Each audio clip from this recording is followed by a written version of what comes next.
ಹಾ Athani PWD engineer ಮತ್ತ Chikkodi executive engineer Desai ಅವ್ರದ ಕಾರ್ಯವೈಖರಿ ನೋಡ್ರಿ.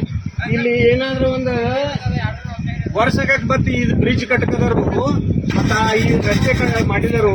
ಆ ರಸ್ತೆ ಮಾಡಿದ್ದ 15 ದಿವಸದಾಗ ಬಾದ ಐತ. ಮತ್ತ ಈ ಬ್ರಿಡ್ಜ್ ಅಂದ್ರೆ ಸಮುದ್ರದಾಗ ಬ್ರಿಡ್ಜ್ ಕಟ್ಟಿದವ್ರಿಗತ್ಲೆ ಬ್ರಿಡ್ಜ್ ಕಟ್ಟಕದವರು ಆ ಕಾಂಟ್ರಾಕ್ಟರ್ ಹೇಳೋರಿಲ್ಲ ಕೇಳೋರಿಲ್ಲ. ಇವತ್ತಿನ ದಿವಸ ನೋಡ್ಬೇಕು ಸತತವಾಗಿ ಏನ್ರಿ ಒಂದು 9 ತಿಂಗಳ 10 ತಿಂಗಳು ನಡೆದಿರ್ಬೇಕಿದ್ ಬ್ರಿಡ್ಜ್ ಕಟ್ಕದವ್ರು ಏನ್ರಿ ದೊಡ್ಡ ಬ್ರಿಡ್ಜ್ ಕಟ್ಟಿದವ್ರಿಗತ್ಲೆ. ಮತ್ತ ಮಳೆಗಾಲದಾಗ ಹಿಂಗ ಆಗ್ತೈತಿ, ಮುಂದೆ ಜನರಿಗೆ ಪರದಾಟ ಆಗ್ತೈತಿ ಅಂತ ಗೊತ್ತಿದ್ರು ಸಹಿತ ಯಾವ್ದೋ ಮುಂಜಾಗ್ರತಾ ಕ್ರಮ ಇಲ್ಲದೆ ಇವತ್ತಿನ ದಿವಸ ಹಿಂಗ್ ಮಾಡಿದವರು. ಮತ್ತೆ ಇದಕ್ಕೆ ಸಂಬಂಧಪಟ್ಟಂತೆ 4 ತಿಂಗಳು 3 ತಿಂಗಳ ಹಿಂದ್ಗಡೆ ನಾನು ಅರ್ಜಿ ಕೊಟ್ಟಿದ್ದೇನೆ ಅವ್ರಿಗೆ. ಏನಂತೇಳಿ ಈ ಕಾಂಟ್ರಾಕ್ಟರ್ ಮೇಲೆ ನೀವು ಆಕ್ಷನ್ ತಗೋರಿ ಅಂತ ಹೇಳಿ.